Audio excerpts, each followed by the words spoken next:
Kia ora, it's Kerry here. I've come a little bit up the river now.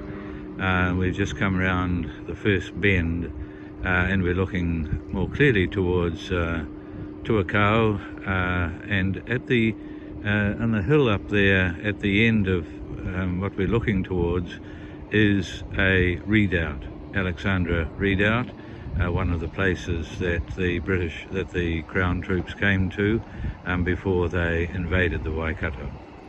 But today I want to look particularly across towards Maioro because you can see the forest there, and beyond the forest is the iron sands, now this is a very significant area for Māori. It's thought that there may be about 6 urupa in just beyond these trees, beyond this Waiuku forest. What was common was apparently that the people of the Manukau Peninsula, which takes you up to Awhitu, which is across from Mangere Airport today, at the mouth of the Manukau Harbour, people would be brought down and would be buried in the urupa here at Maioro. Now sadly, although this was land of Ngāti Tiata and was used by others, so my great-great-grandmother is buried over there, Tiramate, but we're not exactly sure where. Although it was recorded as, and well, the decision was made that it was Maori land, at the time the Maori land records were so poorly kept that although a decision was made, it wasn't properly recorded. And so when the land came to be sold to the iron sands people for iron sands, the urupa was not recorded. And so the land was sold wholeheartedly. Then Ngāti Tiata, led by Dame Naneko Manhinik and others, began to petition and to become active to get land returned to them that had been decided for them but not properly recorded.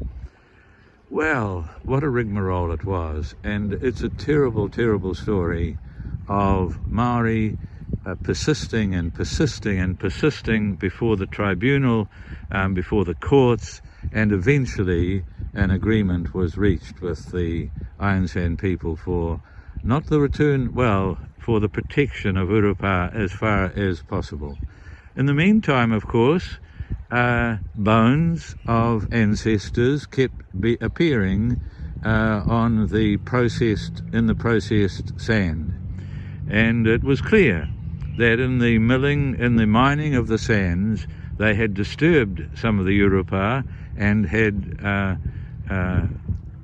brought to the surface, as it were, the bones of our ancestors, of our tupuna. It's a very tough story.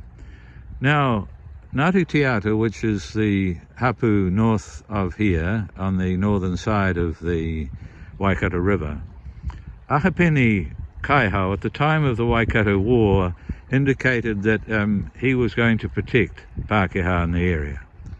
And they moved indeed to closer to Waiuku, from Tahunapā, which is just a few kilometres north of Waiuku. They moved down to be next to the Pākehā in order to protect them in case some of the other hapu from the Kingitanga sought to do battle there. Despite that, and all of the goodwill that was expressed, north of here was confiscated, along with the land which is south of here, when I'm now moving towards the southern part of the river. So we're looking now almost directly east, and this takes us, so this land was all confiscated, all south of here, up into the Puniu River, which is just south of Kihikihi. All the land of the Kingitanga, after the Waikato War in 1863-64, was confiscated. Now, of course, it was said that only the rebel troops, only the rebel hapu the rebel Maori were going to have their land confiscated, which was just completely untrue. And we'll talk more about the Waikato War, which has had such a devastating impact on the Waikato. Now, as I move towards the right, where the houses begin here, just above there are two Morton figs, and that is where Charles Marshall, had his home towards the end of his life, and it would have been in the late 1860s and 70s.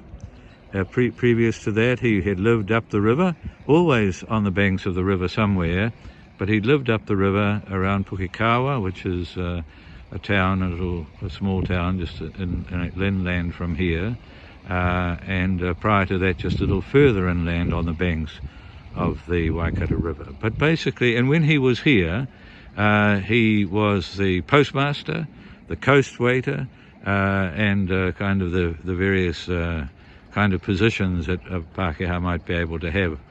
But he was very much among Māori.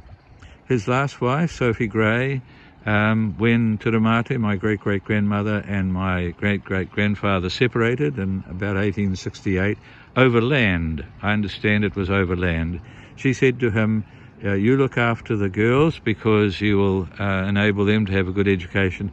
I will look after the boys. And so Sophie Gray took over the care of some of the children of Turamate and Marshall.